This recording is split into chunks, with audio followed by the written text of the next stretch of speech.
Now an FDA advisory panel has unanimously endorsed the Johnson & Johnson booster. Janae Norman starts us off with the story. Hey, Victor, good morning and a warm weekend. Welcome to you. Unlike Moderna or Pfizer boosters, which are limited to older adults and those who are high risk, the FDA advisory panel is backing the J&J booster shot for everyone 18 and older. And consider these numbers. Johnson & Johnson's one dose has shown to be 85% effective against severe illness. Add a second dose, and the J&J's effectiveness against severe illness jumps to 100%. This morning, the 15 million Americans who got the Johnson & Johnson vaccine could soon be eligible for a booster shot. That decision now in the hands of the FDA and the CDC. We do have 19 out of 19 unanimous yes votes for this question. This after the FDA advisory panel voted unanimously to authorize the booster, saying the shot could come roughly 2 months after the first single shot vaccine for everyone 18 and older. Johnson & Johnson saying in a statement that booster dose provided 94% protection against moderate to severe COVID symptoms. Devin Goffman got the Johnson & Johnson vaccine as soon as he was eligible, and now he's eager to get a booster. As soon as it's ready, I'll be ready to get it. Health experts on the FDA vaccine panel are waiting for more data as they consider whether it's safe for J&J recipients to mix and match booster doses. A preliminary NIH study hinting they may benefit more from mRNA boosters, Pfizer or Moderna. It does seem like there, again, some consensus that this is an important option for people to have.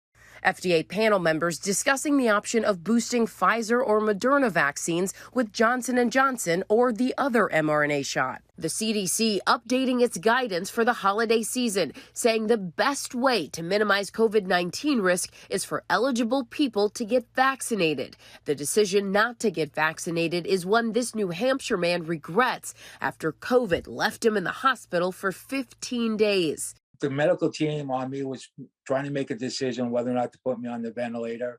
I remember I called my mother and to say goodbye. His wife offering support sitting outside the hospital. He's now urging anyone who hasn't had a shot to get one.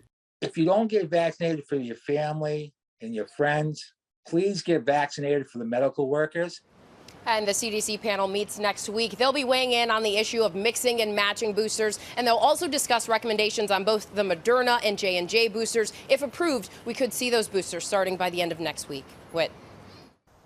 All right, Janae, thank you. Joining us now is Dr. Paul Offit, a vaccine expert from the Children's Hospital of Philadelphia and a member of that FDA advisory panel that voted to authorize the Johnson & Johnson booster shot. Dr. Offit, good morning to you. It's always good to have you.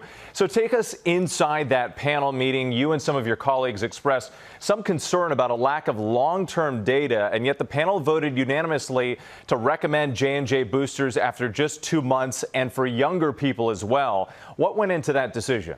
Well, when we considered the single-dose J&J vaccine at the end of February, we knew at that time that the vaccine was roughly 74% effective against all illness, about 85% effective against serious illness. But we also knew they were in the midst of doing a two-dose trial, a 30,000-person two-dose trial. And the reason they were doing that is they knew from their so-called phase 1 studies, their dose-ranging studies, that they had shown that there was a 2 to 3-fold increase in neutralizing antibodies with that second dose. So when we looked at these data now, a 30,000-person study, we saw that it wasn't 75% effective roughly against infection. It was 94% effective, which brought it into the same range as the Moderna and Pfizer mRNA vaccine. So I think the decision to make this a two-dose recommendation was an easy one. So you noted this idea that J&J perhaps should have been a two-dose vaccine from the beginning, but what message does that send to the 15 million Americans who thought this was one and done?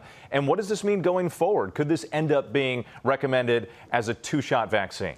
Well, I think it was one and excellent. I mean, that one dose induced, unlike the mRNA vaccines, where a single dose did not induce immunological memory, which is the part of your immune response that protects you against serious disease. One dose of J&J's vaccine did that. We were in the middle of a pandemic. You still had 85% protection against serious illness. That was all excellent. Now we've gone from excellent to even much better with that second dose. And I do think the CDC likely will recommend this as a two-dose vaccine. You discussed there in the panel discussion was this idea of mixing and matching vaccines. For example, if you originally got J&J, you could perhaps get a booster of Pfizer or Moderna. Now, you didn't vote on this, but could that be next here? Definitely. I think we need those kind of data. There was a study recently that came out of Sweden that was published in the New England Journal of Medicine, where they looked at people who got AstraZeneca's vaccine, which is actually very similar to Johnson & Johnson's vaccine, and then they divided them in half. Half got a second dose of the AstraZeneca vaccine. The other half got a dose of Moderna's vaccine. And with that boost of the mRNA vaccine was much better. So if that is the case, some people who got the J&J vaccine might say, well, why get a J&J booster? Should I just wait and get Pfizer or Moderna in the future? What do you say to that?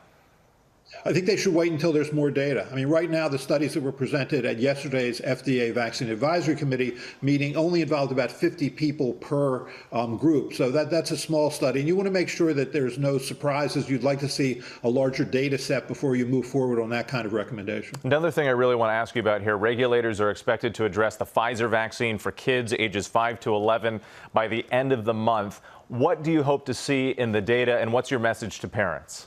Well, so we'll be considering that on October 26th, the 5 to 11-year-old. What you hope to see is robust data of excellent immune responses and clear evidence of safety, because we need a vaccine for children. I was just on service last week, and we certainly had a number of children in our hospital, including in the intensive care unit with COVID. So we do need a vaccine for children, but we need one that's safe and effective, and we'll certainly make sure that's true before we ever make a recommendation to move forward. I'm among those parents eagerly waiting for some information on that. Dr. Offit, thank you so much for your time.